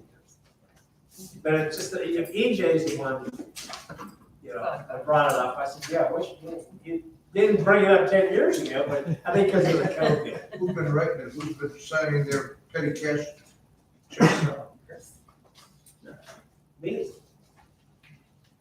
I'm the only one, guys. I haven't been out of there more, I think a week and a half vacations unless I ever took time, so. Okay, But they can plan ahead, you know, if they knew that I was gonna be gone for 2 weeks, or the new person, they could plan ahead. The only thing they couldn't plan ahead is if they have a deposit. You know, to make the general fund. yeah, but do they bring the deposit up here or they go right to the bank? Well, EJ gives me a form and I sign, you know, like the checks, he's got the checks. I sign off on it, I look through there, I sign off on it. When he does, whether, I don't know if he takes it to the treasurer's office, I'm not sure. I really don't, He takes it to the treasurer's office. I'm sure he does. So he's up here anyway.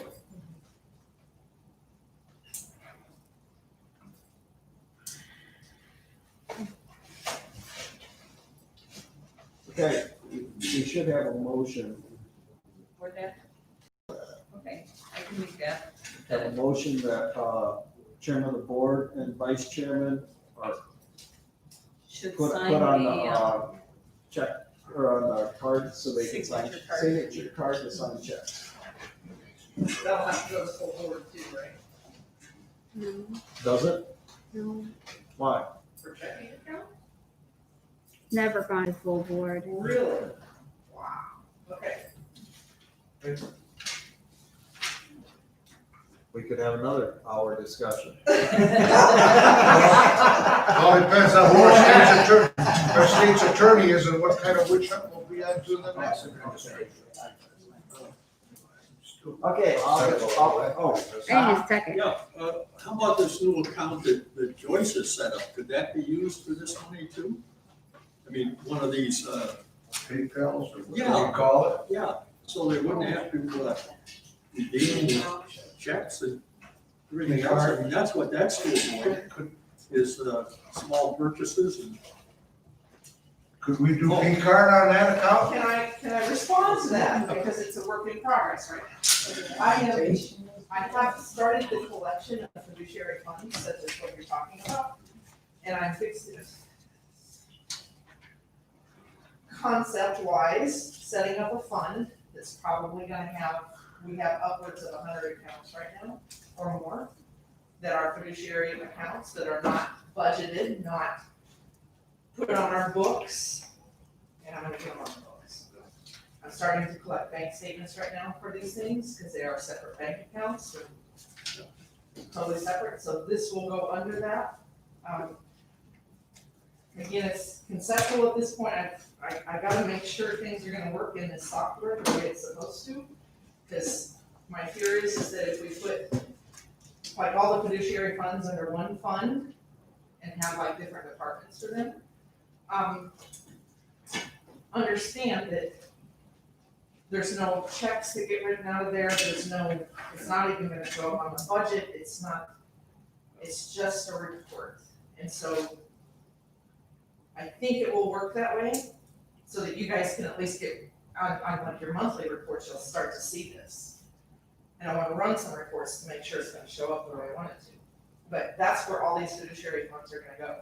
Julie's got like 70 accounts on her own. Well, a lot of those have stipulations about commingling the funds, but those are old fashioned kind of And these ideas. are separate, these are completely separate checking accounts and everything else. We're just gonna we will report them separately within one fund. Yeah. So similar to how court services is with the different, departments that they have. Yeah, or the general fund, you know, we have different departments of the general. So it would be reported that same way, but I just want a separate fund for them, so it's not included in any of our regular money.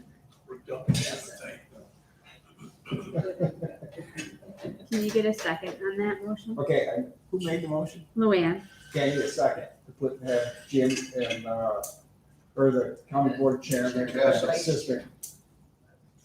Hey, Cass, second, all in favor? Aye. Opposed? Motion carries. One other thing, it's not on the agenda, I don't know how you guys want to handle this, but I went to the salary and labor. The one thing I mentioned was about this hazard pay, remember, I had mentioned that? And I think conceptually, the committee has no problem with it, but they want to make sure I ran it by you guys, but if it's not on the agenda, how am I gonna do that? Can't do it. I was thinking, I wish, yeah, well, We could put it on for next month's agenda, and then they can go ahead and discuss it. in basically what it October. is, it's to give the people that work on the COVID, right on the COVID aid rate, in the red zone, give them an extra stipend, like $5 Like, an hour. like the grade, does. Yeah, like the grade 3 does, yeah. Yeah, they were saying, yeah, I was thinking I'm not gonna have time to, it's not on the agenda. But then they want me to address it before the next salary and labor. I don't know when, what's the timing of the next meeting? Yeah, it would have to, What? Salary and labor next month What about it? will be after. we'll be asking the nursing home meeting? I have the October calendar pretty much almost done. I'll have to take a look at it. It might be Next month after. we'll be meeting on a Monday or Tuesday. Tuesday, because of the holiday. 13th. Yes. So I don't know what the salary and labor is. Typically it's Wednesdays, so let me go look at the October. Let me look at it. Would that stipend be, would we be able to get it from that COVID money? It should, That stipend?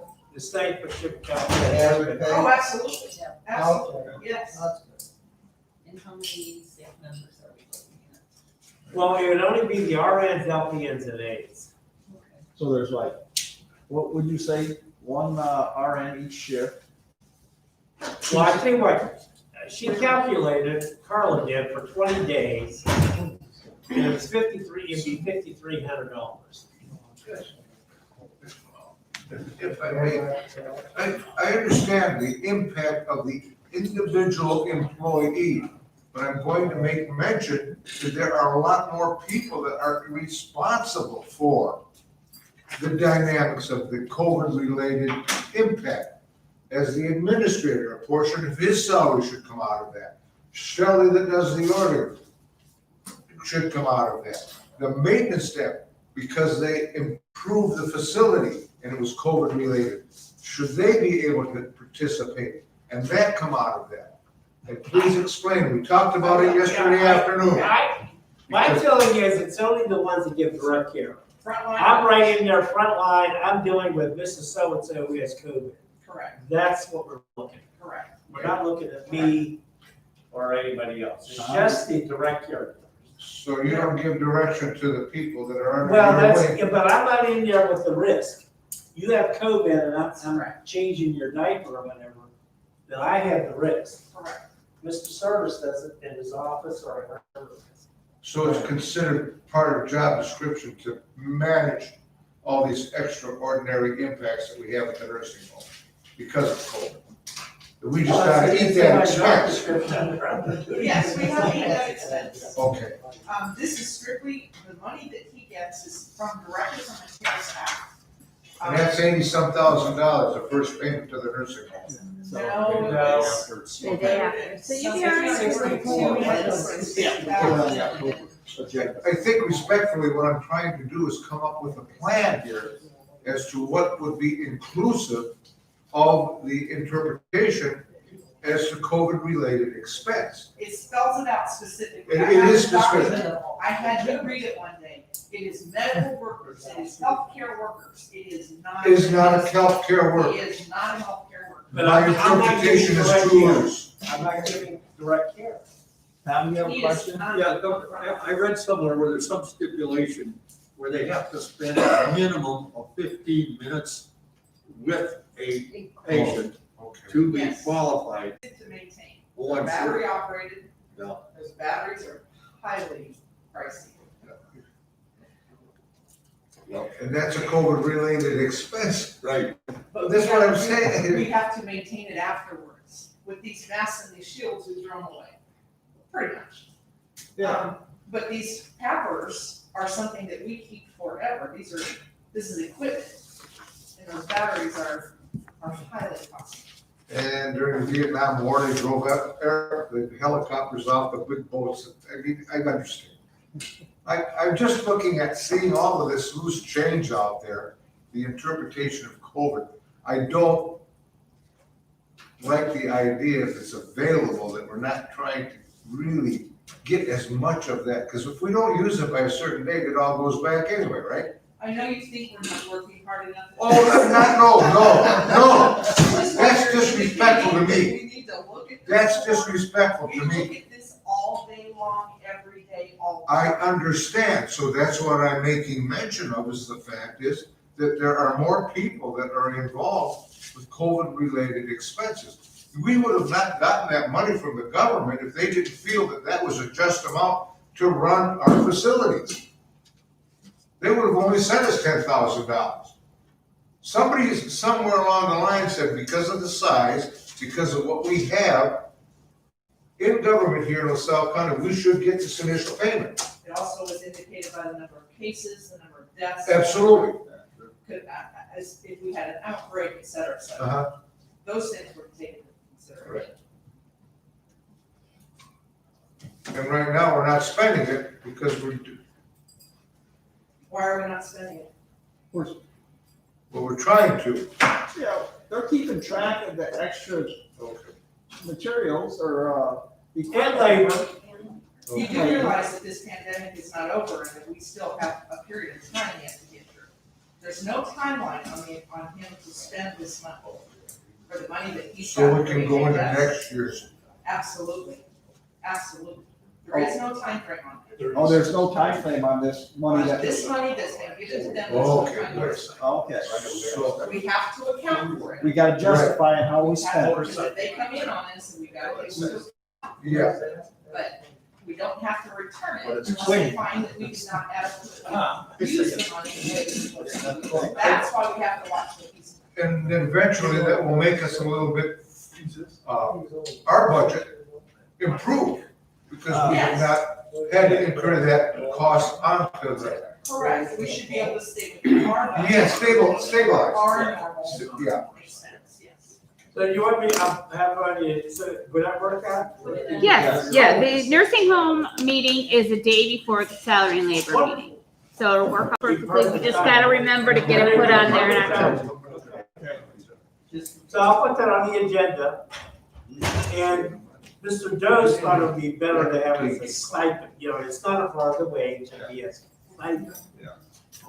And I understand what he's saying. Yeah, he doesn't want any kids or something. hourly rate. Right, it's just a stipend, $5. Which makes sense. Anything else? No, to the committee? We have a motion to adjourn. Bob and North, all in favor? Aye. Motion carries. Okay, Chris, let's go talk to Melissa for a minute. All right. All right, To get the, sorry.